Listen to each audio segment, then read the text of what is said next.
how would you describe this? How would you describe yourself? Okay, so at the outset, I'd like to say that I am work in progress. And I say this at 54 because I truly believe that every one of us is a lifelong learner. And I'd like to lead by example. And so I am always learning from every member of the team. Everybody who is a part of the organization, I try to see what is it that I can take from that person. Right?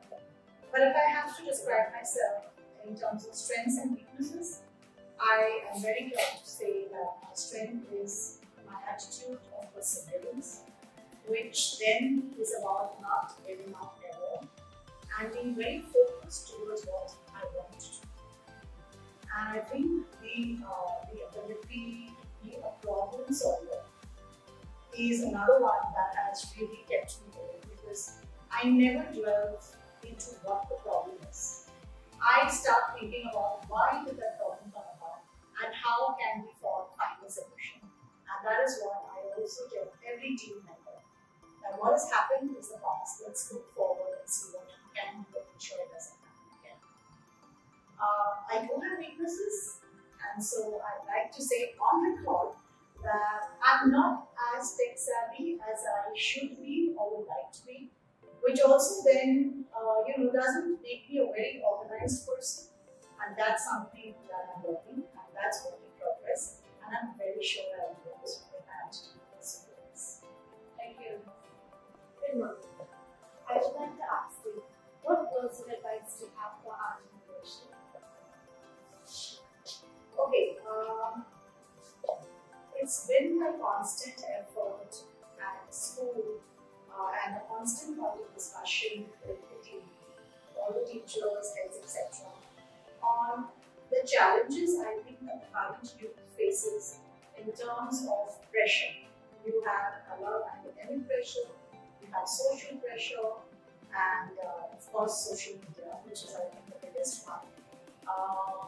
To deal with this, I think the youth has a responsibility to become very, very mentally resilient.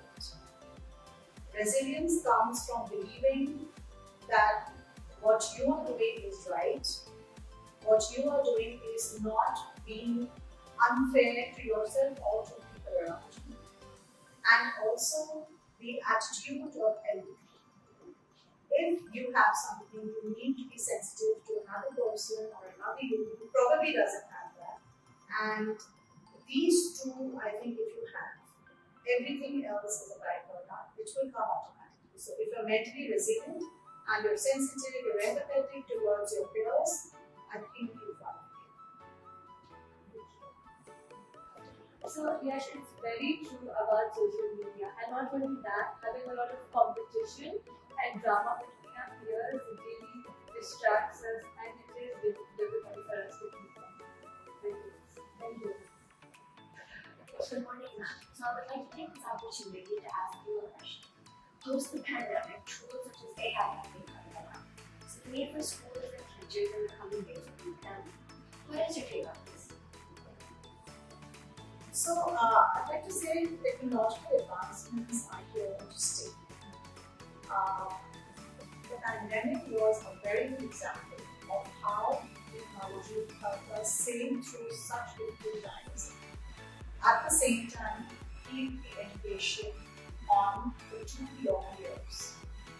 Adaptability, I think, was a great one, which for the entire team at CPGIS rose to the occasion and did a fantastic job. I'm sure you were part of that journey. But to say that technology or AI will never replace teachers, in my opinion, never. Because AI stands for artificial intelligence, which means it is at the end of the day man-made. Anything which is man-made is never going to be able to replace the complex human emotions that are required and skills that are required to deal with complex situations in a classroom with children. Right? They face a lot of situations. Artificial intelligence can never preempt all of that and give you the right responses. So a teacher's job and many other such jobs which require Emotional intelligence will be here to stay. But yes, for every teacher to be employable and to be on the top of her game, she needs to constantly upskill herself. She needs to upskill and upgrade her skills, because survival of the fittest is a truth that we all have to understand and step. Good morning, ma'am. I would like to ask, how important is it for students of our generation to learn about the importance of manifestation? That question, and I am a true believer in the power and the magic of manifestation. Any kind of manifestation works only if you have belief that it will. If we do it mechanically, the outcome is never going to be met, and then you lose the belief in the magic of manifestation. For it to actually work, there are 3 steps that you should follow, and what I follow, and it has worked for me. A, you need to set a goal for yourself. 2, you need to set a realistic goal. Now, when I say that, I'm not saying don't aim for the stars. You should aim for the stars. But for it to truly work, you need to then work that much towards it. So it would be a good idea to take small steps towards this journey of being able to believe in manifestation, right? So my advice would be start and take small steps. The third and most important, you need to put on a part. You need to understand that for any belief to manifest, you will need to work towards it. You have food kept on your plate, but you need to make the effort to put it in your mouth for it to actually then make the process done, right? So the effort towards achieving your goal and then manifesting it is what really works.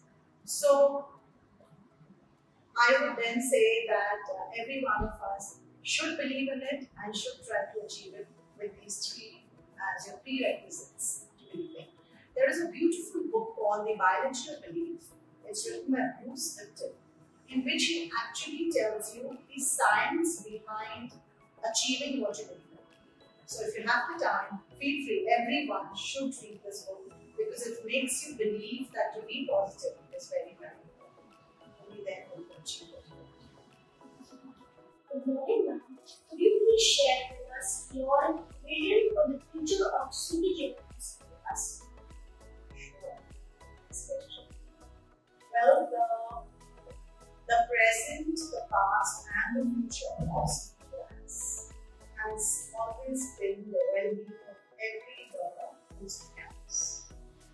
We would like to nurture every learner on campus to become a very happy and satisfied adult.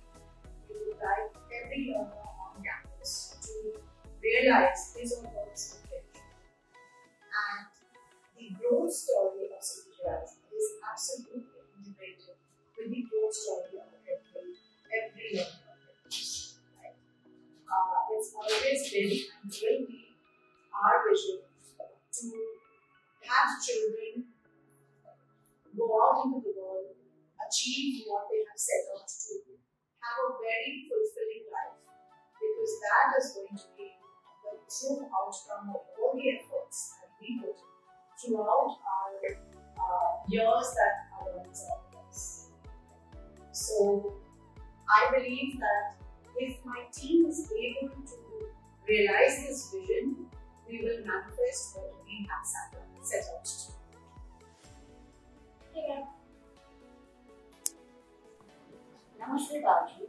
I would like to ask you to give us a message for all our future generations. ऐसा है कि जैसा आप लोगों को यहाँ school में पढ़ाया जाता है, ओपनली तो नहीं, मतलब ऐसा आपको भी समझना कि भाई वसुदेव कुटुंबकम, कि सारा विश्व मेरा है, यहाँ पे मतलब कोई जाति पाति का होगा तो आप लोगों से आया था बाई थी मेरी, और आप इसी चीज को आगे लेके चलते रहो कि सारा भारत का है आदमी जो भी है, either he may be Christian, he may be Muslim, वो आपका भाई है, जो आप जो पढ़ते हैं आप ये और इसी में चलते रहो।